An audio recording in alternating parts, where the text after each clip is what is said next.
Good morning, and thank you for joining us for the 7th installment of NYSCA Presents webinar series. I'm Mara Manis. On behalf of our chair, Catherine Nichols, our entire staff, and our council members, we're so thrilled that you could join us this morning. I'm pleased to share that we're joined by hundreds of members of our creative community across all 10 regions of our state today. We have been living through such unprecedented times, and we want to say and underscore once again how much we applaud your resiliency, your courage, and your creativity in getting through these years and days together.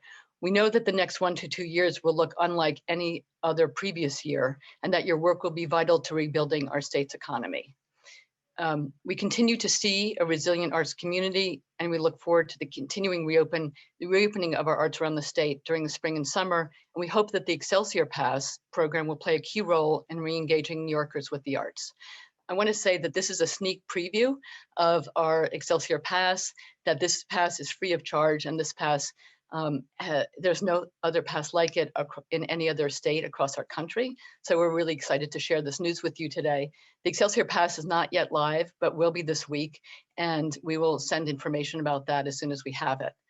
I want to remind everyone that starting April 2nd, events, arts, and entertainment venues are permitted to begin reopening at limited capacities, and Joe Pupkin, who is joining us later, will share more about that. And this information can also be found on the New York Forward website as well as our website. Thank you to everyone who submitted questions for today's webinar in advance. We've tried to incorporate those responses into today's presentation. And know that we will be posting this recording as soon as the information about the Excelsior Pass is made live to the public, which was, as I said, probably this week. I'm thrilled to share that we're joined by many, many team members who made the Excelsior Pass a reality. And so at the top of our presentation today will be Simonita Sabatic. She is the Deputy Secretary of Economic Development. We're also joined by Noah Raymond, who is Special Advisor to the Chair of Empire State Development, Joe Pupkin from the Department of State, Jason DiGianni from the Division of Budget, and Kristen Gallo from the Office of IT. We are grateful, as always, to be working alongside of you all. And I will just want to add that during these times, I will say that everyone at NYSCA is learning alongside of all of you as we move through these unprecedented times with such incredible commitment to those that we serve. Thank you to Noah, Joe, Jason, Kristen, and Simonita, and everyone who's worked so hard to make the Excelsior Pass available in record time. It is my pleasure to turn the Zoom stage over to Simonita and Noah and welcome them today. Thank you so much. Thank you, Mara. I'll just say a couple of words and then let's get through the slides. We are excited to show you what we have. I just want to say Mara has been a tireless advocate on your behalf since the beginning on all of this. We worked very closely together, and she continues to do that not only today, but as we go through the budget. Mara really covered it all. I think all you should know is that you're one of the first stakeholders we are showing this to, because we want you to take this into account as you're planning your reopening and thinking about how you're going to re-invite many of our New Yorkers back into your communities and your venues. And so know that not everyone knows about this yet. And as Mara said, it's to become live and available to all in the next couple of days, but we wanted to share it with you prior to that taking place. It's a resource. It's obviously optional. It's free of charge. And as Mara said, we're proud of it because we are so far ahead of the curve here. And with your help, we hope that many of your stakeholders and as well as you individually continue to take this up and use it as a resource as you go through this next year and as COVID hopefully becomes a thing of the past. So with that, let's go through the slides. Noah and Joe will take us through it, and we'll have Kristen walk you through a demo of how this would actually work in a second. So over to you. Great. Thank you, Simonita. Thank you, Mara. So for starters, just wanted to sort of lay the groundwork for this conversation. As you know, the state sees vaccines and testing as critical to the reopening, and that's a key reason why we've worked across the board to expand the capacity for both vaccines and testing. So today we're doing nearly or around 180,000 vaccines a day and growing. We're still doing around 200,000 COVID tests a day. The state built up capacity really early on to be able to do these tests, and we continue to see them as a key resource as part of the reopening. And I'll mention in a moment how we're using rapid testing and expanding further that capacity as part of this reopening. But just as we get into this conversation, the vaccines and testing are also a key part of the state guidance for reopening. I'll let our resident expert, Joe Hopkin, talk a little bit more about that before we go into some of the services we were talking about today. Thank you very much, Mara and Samanita and Noah. So the state's guidance is now contemplating entry into congregate commercial and economic activities through a digital or other proof of a recent negative test result or proof of immunization. And so there are three kind of industries right now where it's required or soon will be. We're looking to see if this is going to apply to other industries in the future. But for right now, what's in effect is for wedding receptions and other in-person catered events where they would go above the social gathering limit, which right now is set at 100 indoors and 200 outdoors this week. The attendees would have to present proof of a recent negative test or vaccination. And the Excelsior Pass is one way, a convenient, secure way for them to present that proof. And we'll demo exactly what that looks like in a little bit. And then, as was advised by Mara and others, starting in April, we'll have performing arts venues and live entertainment venues who will also be able to go above the social gathering limit and provide live entertainment. And where they go above the social gathering limit will require proof of a recent negative test result or vaccination. And when we talk about recent negative test result, we're really talking about a PCR test within 72 hours before the event, or an antigen, a point of care test within 6 hours of the event. And that programming is built into the application to be able to generate a valid pass. The app will look at the state's data on testing and be able to do that kind of calculation so that you as the venue don't have to necessarily count the time. It'll just present a valid pass if somebody has a negative test result within that window. And same with proof of immunization. Using the state's data on immunization records, it will look to see if somebody has an active immunization record and then be able to present that as proof. And I know there was a question in the chat on the duration of the vaccine. So we're continuing to look and work with the CDC on the duration of protective immunity following somebody's vaccination. So right now, if it's 14 days after the vaccines are administered. So the one shot of the J&J or 2 shots of Pfizer or Moderna, 14 days later is when you are considered to be fully vaccinated. And then it extends all the way through for 3 months. And the CDC, we anticipate guidance coming out in the near future that will extend that even further. And our app has the logic behind it to be able to adjust that as the health authorities make that a determination. So I just wanted to answer that question. And then finally, large sports stadiums and arenas will be able to use this application. And we've been piloting and working with Barclays, with MSG, with the Times Union Center and other venues on how they can adopt this technology into their venues. So that's the kind of universe. But again, in some, the state's guidance to be able to participate in congregate commercial activities will require patrons to present proof of recent negative test or vaccination. And this is one way for them to do it. And I'll turn it back over to you, Noah. Great. Thank you, Joe. That was super helpful. So just wanted to talk about 2 services that will facilitate the reopening for venues in line with the guidance that Joe just talked about. First, we'll talk very briefly about the New York Forward Rapid Test Program. This is, as Joe mentioned,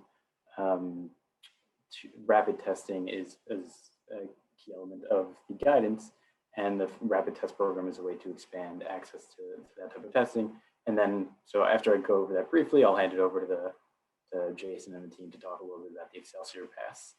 But really quick, we just want to make a pitch for the rapid test program. This is something that ESD has been working hard on, led by Simonita, who's on the call, and Jane Wiesenberg. This is a public-private partnership to make low-cost rapid testing available. It supports enhanced economic opening, including venues. It's available for any asymptomatic individual looking to get a test.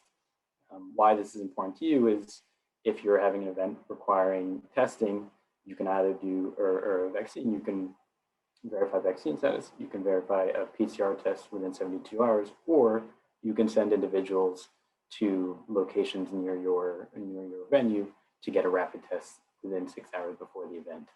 We currently have dozens of sites open across the state, primarily downstate, but we are rapidly expanding across the state.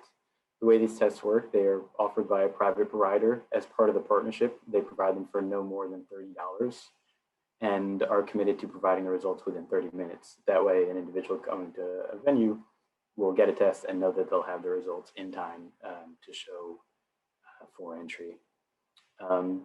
Would recommend you take a look at the website, newyork.gov/rapid test program.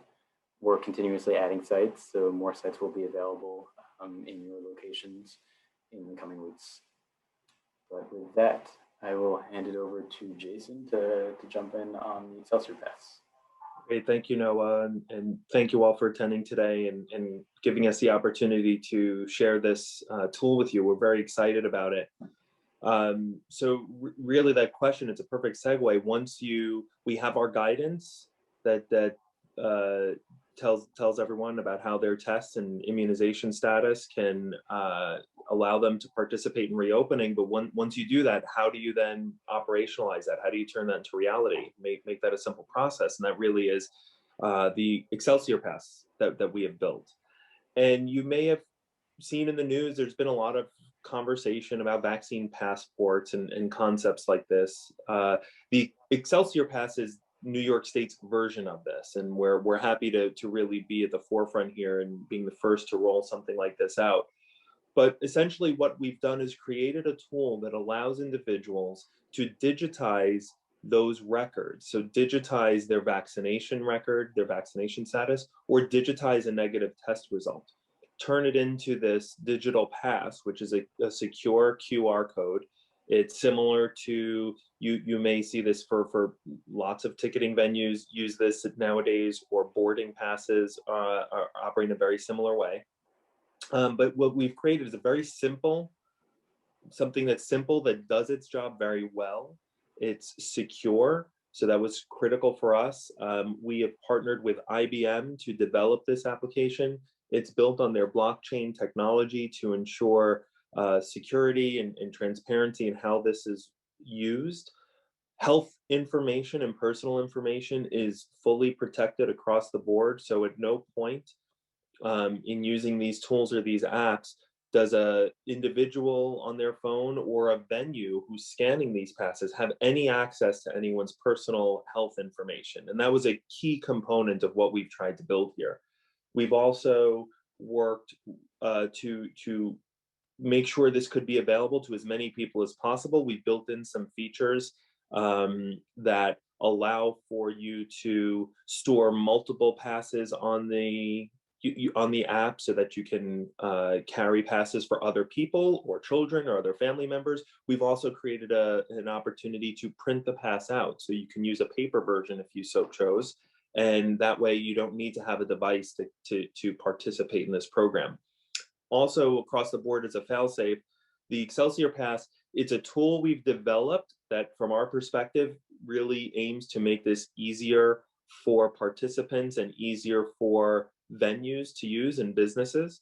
But it is not mandatory, it's not exclusive. So our guidance allows for users to continue to share and use their lab results that they get for a test result or their vaccination card. I will say that having piloted this, and you may have heard, we did a pilot at Madison Square Garden at a Rangers game, Barclays Center for a Nets game. We tried out this tool side by side with the regular entry process that those two organizations had used and started at the end of last month. And I can tell you that from a venue perspective, when you have a line of people and you have someone come in with a ticket or they're coming to participate, and you have to look at their lab results to make a determination on whether that pass is okay. There's, if you've seen them, there's a lot of information on those lab results, and they all are different depending on the lab. You need to check the person's name. You need to check if it's the right kind of test. Was it PCR? Is it negative? Then you have to look at the date so you can calculate the 3 days. It doesn't seem to be that difficult, but you have a line of 50 people and you have to stop at each person and go through that process. It can be a little cumbersome. So the scanning app that you'll see a demo of shortly is really intended to speed up that process. And it speeds up that process also in a way that gives confidence to everyone participating.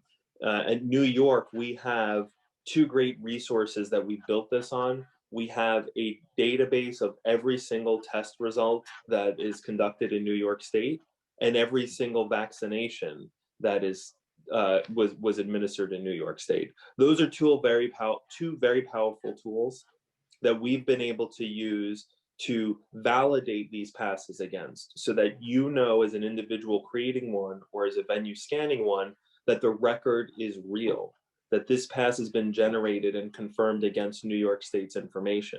So when you scan it and you get that check mark, you know this is a legitimate record, and it gives that sense of security. Jason? Yep. I have a question before you go on to the demo.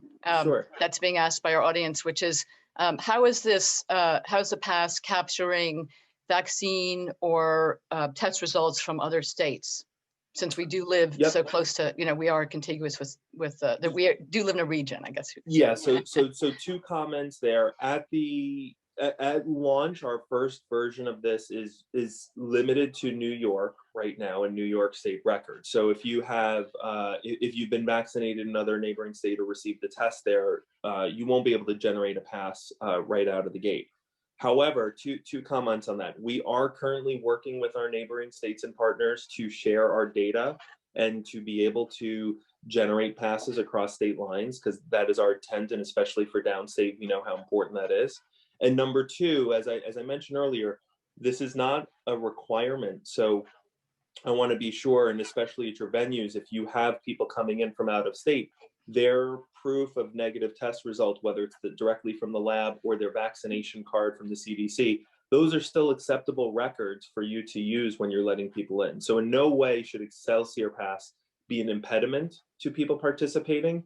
But again, we hope that it is we hope that it helps and makes this easier for both patrons and venues. Great. So by the summer, when we're expecting a lot more, much more opening on the performance side, we may see that there's going to be an ability to recognize the other states' records. Yes, exactly. Great. Thank you so much. Yeah. No, thank you. So with that, I think I could actually turn it over to Kristen to give you a demo and a look at how this works. Okay, thanks, Jason.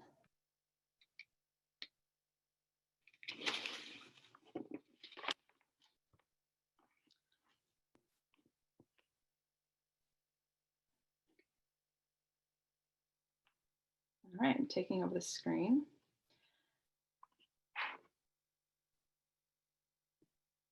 Now, as we mentioned, a resident is going to find out that they can get their Excelsior Pass either because they have a vaccination record or a negative test result. And they'll find out that to do this, they go to epass.ny.gov. They get to this landing screen. There's some more information here. They likely already have a pretty good idea of it based on getting to this page. So they will click Get Started. There's an authorization to disclose. We're very upfront with what we're collecting and what is happening with the information. So I'll click Accept. And let's get started. So today I'm going to be Dominic.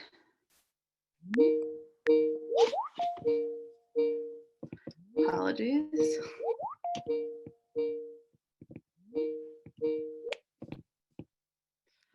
Dominic is really excited to finally get out and go to a wedding. So he's going to put his information on this first screen.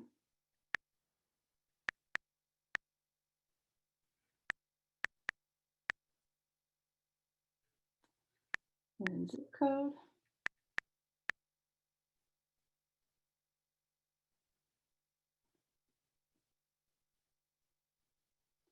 Continue. And now we get to a screen where we're verifying his identity. We want to make sure we have the right Dominic here. And these are questions that, challenge questions likely only he will know: when he got the vaccine, what county, and which vaccine he got. Similar to when you apply for a loan and there's a series of questions to verify your identity. And there it is. This is his pass. Now, there's a number of things Dominic can do here. He can print it out if he prefers a paper pass. Not everybody wants to carry this on their phone. He can take a screenshot and just have that screenshot available so he can present that QR code to wherever, to the venue that he's arriving at, or he can add it right to his Excelsior Pass wallet. Not everybody needs the app. We're offering it as a very convenient way to present your pass. So for now, I took a screenshot. I'm on my iPad. The app is available on iPad and phone. Most people will be on their phones likely. I'm using both devices for this demo. So now I'm going to jump into this New York State wallet. So this is the wallet application. As you can see right now, I have no passes. I can click Get My Pass, which will take me to the website we were just on, and I could go through that flow. Or I can add a pass from either scanning the QR code. You know, maybe I have it on my laptop, I can scan it from there, or I can add it with a screenshot, which I will do right now. So add from photos, I'll choose the screenshot I just took. And you could see successfully added. So now I've got my vaccination record right here. I can click on it, see my information, print it from here if I want. I can also, you know, maybe I'm taking my grandmother out for the first time. I can put her pass on here as well. So now I'm going to jump to the business experience. That was Dominic. Dominic's a resident. He got his pass. He's excited to go to a venue. He shows up to the venue and somebody is there with this New York State scanner app. Scanner app is very simple. It's a one function app, but it does that function very well. And what it does is it reads and verifies those passes. So I've got Dominic here. You could see with his pass on his phone. And once we bring it into view,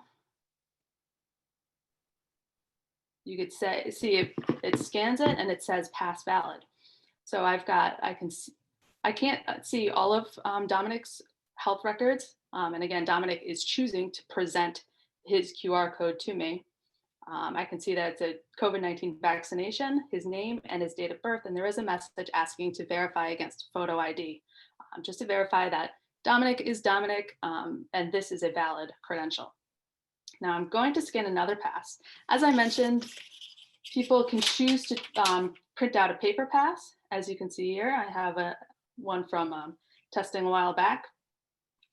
So if you scan this, it works exactly the same way, but oh, this one is expired, which it brings right up on the screen. You can see that it's expired and it has messaging to ask a patron for alternative proof per industry guidance. And that's it. So just a couple of quick comments right there on the scan that I think just important to point out, and I know there were some questions about this too.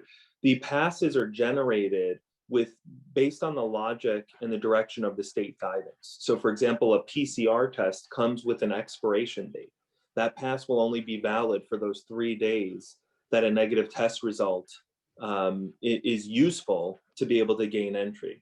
And that hopefully helps, helps limit some confusion about having to interpret guidance and figure it out, but it also helps on the venue side. You're scanning these passes, you don't have to worry that you're scanning an old pass or something that is no longer valid, especially in the testing front where you've got, the rapid tests that are on a 6-hour time frame and the PCR tests that are in 3 days. So that's really a helpful feature. The apps, once we launch, will be available in the Apple App Store and the Google Play Store. It works across devices, both Android and iOS.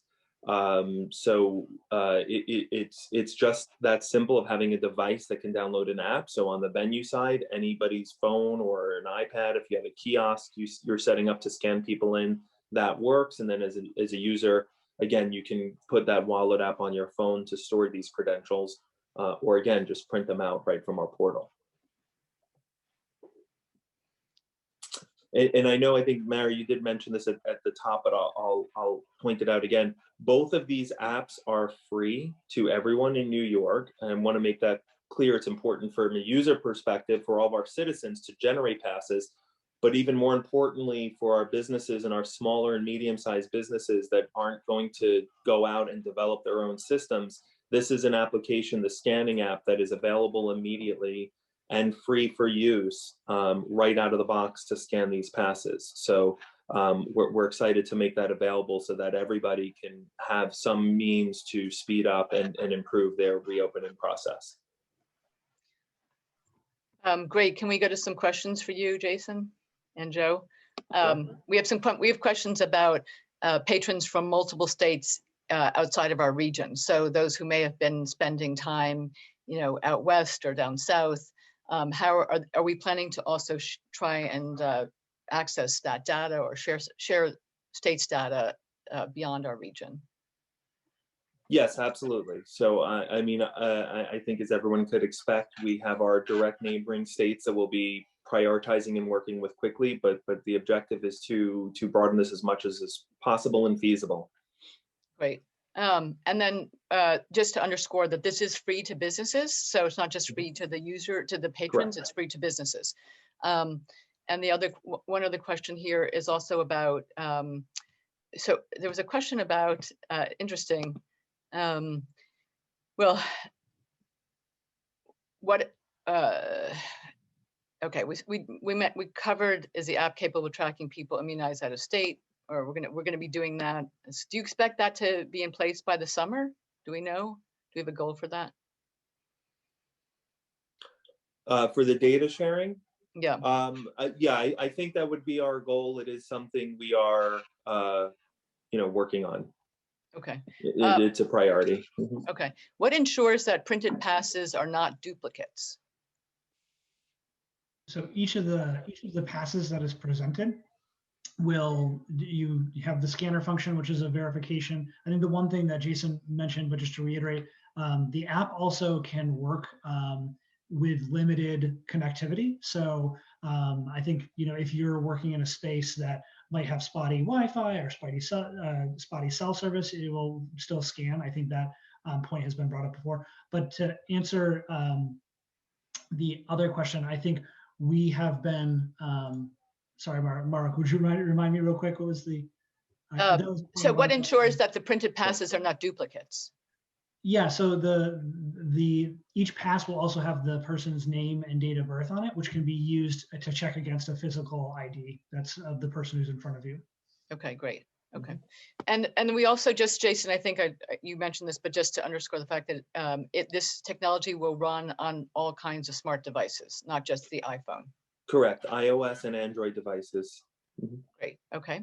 And then we have another question, which is what are the requirements for an institution about visitors to show this pass? I think that we're leaving this up to the venues and organizations. That's really not, we are not taking a role in usage of this. Is that correct? Yep. Correct. Yeah, not a requirement, but we hope this will be very helpful.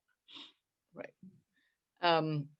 So what happens if, is there live support if someone gets to the gate, they know they've had a vaccine, but it's not recorded, it's not captured, and they're at the gate saying, I had a vaccine. Should people bring a vaccine card as a backup? So yeah, let me just make a comment on two comments on that. So one, absolutely, if you have the record, right, that is always a valid thing you can bring to your event. So if you have your CDC card and it's filled out, you got both your shots and it's 2 weeks later, that's always going to be a valid record for that. Same thing with a lab result directly showing your negative results. You will know that you have your pass when you try and generate it. So generally, folks are going to generate those passes before they go to the event. You're going to generate it at home before you get ready, when you get your ticket, or soon after you get your result.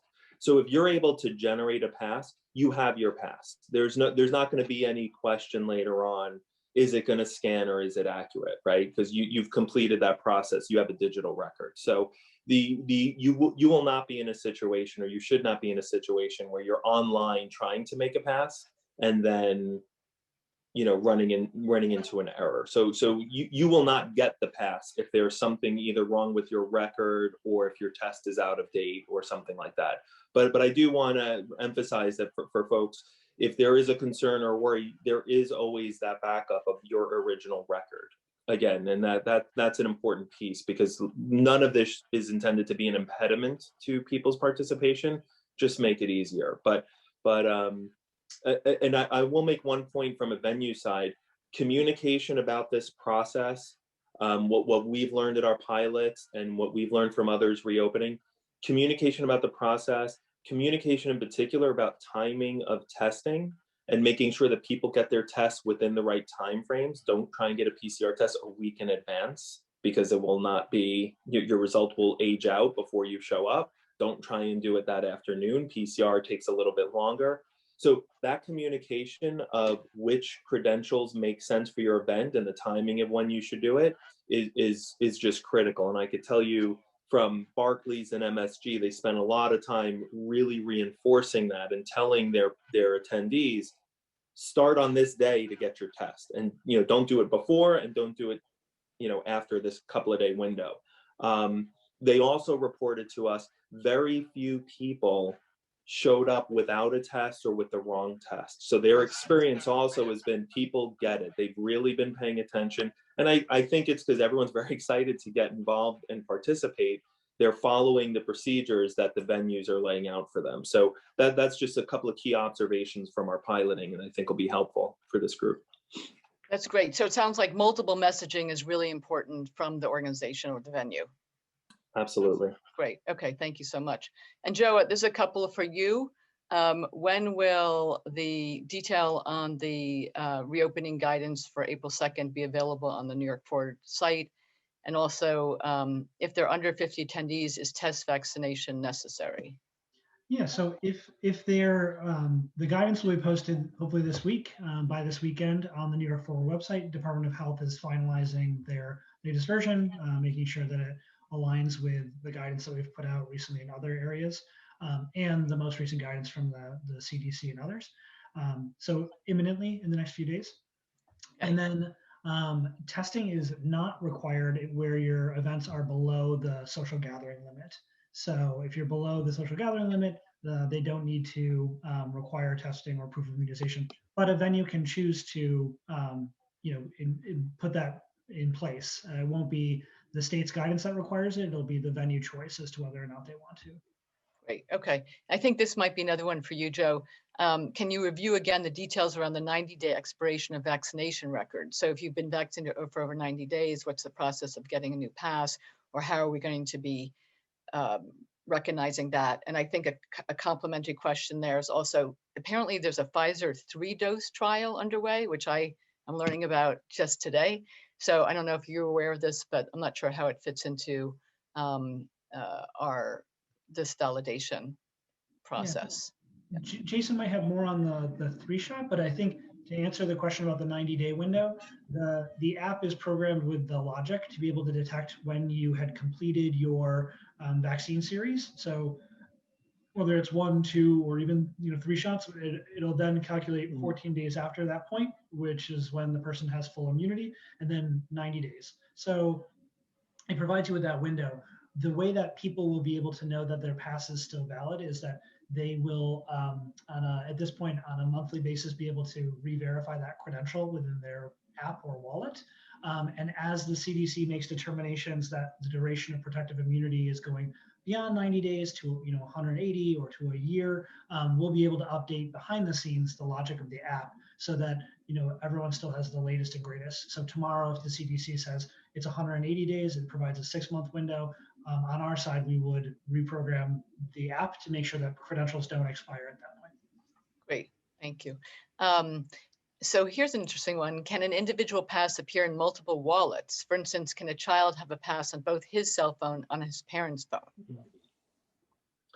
So I believe that's a yes. And especially, I will say for parents, or families traveling together, multiple passes can be contained in the wallet. And that is why each pass will have the name of the individual and their date of birth, so that when you are going into the event, someone can check each pass against the right person. So there's that limited identifier so that you can match a pass to an individual. But yes, one person can carry multiple passes for multiple people.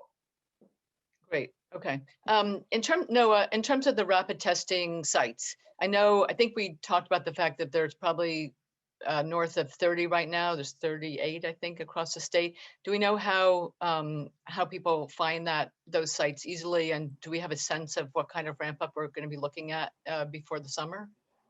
Yeah, we're looking at a couple dozen more across the state. These sites all appear on the Department of Health Find a Test map. So you can just type in your zip code, and if there's a site, one of these sites, it'll appear among other sites. And this is just a good opportunity to reiterate that the rapid test sites that we've been talking about are all supplementary to what's the existing network that's out there.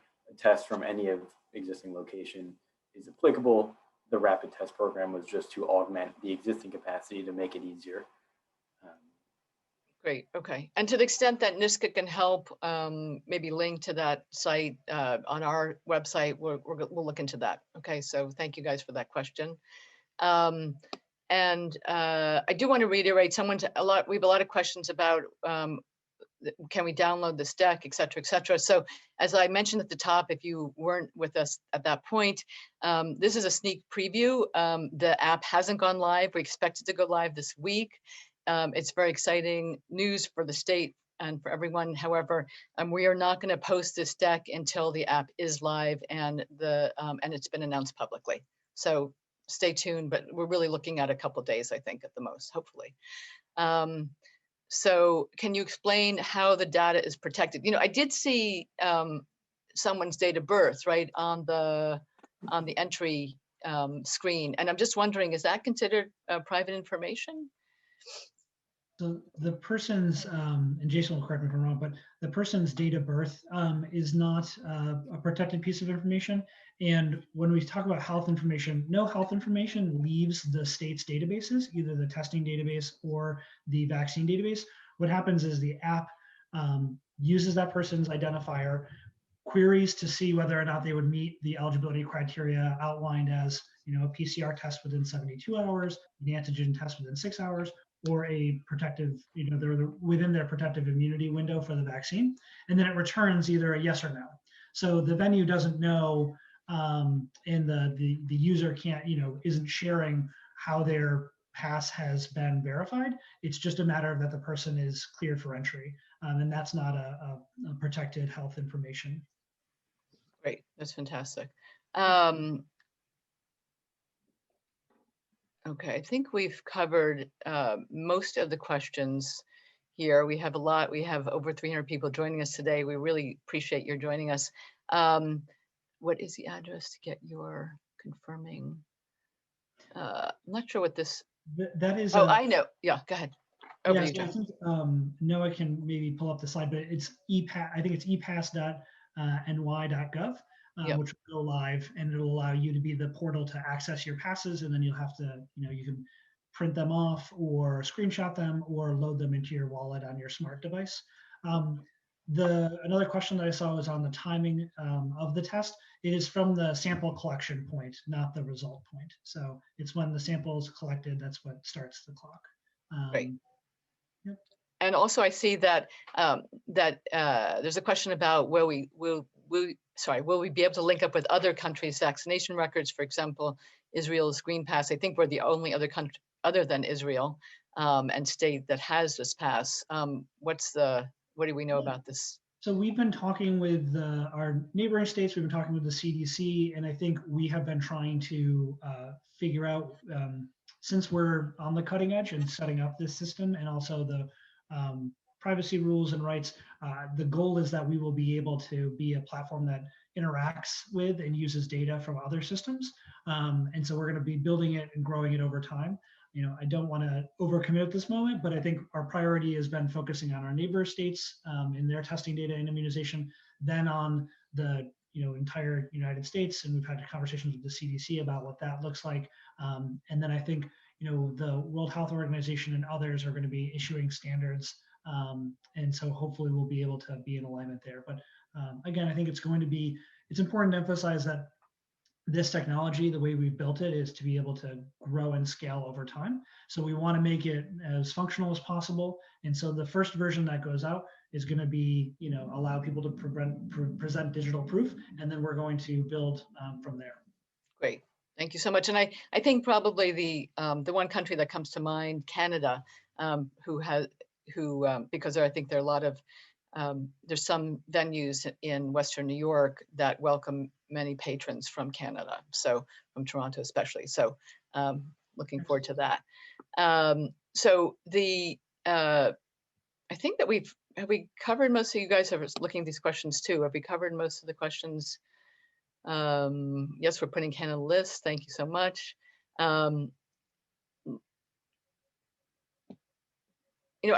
do want to underscore that this is a pilot, and this is going to be an evolving process, and we're going to be working closely with DSD to hopefully also continue to re-up your questions and your feedback, because as we continue as the state continues to roll this out, correct? So we'll be working together. We're looking forward to your feedback, and just as we have in the past year, we are learning together.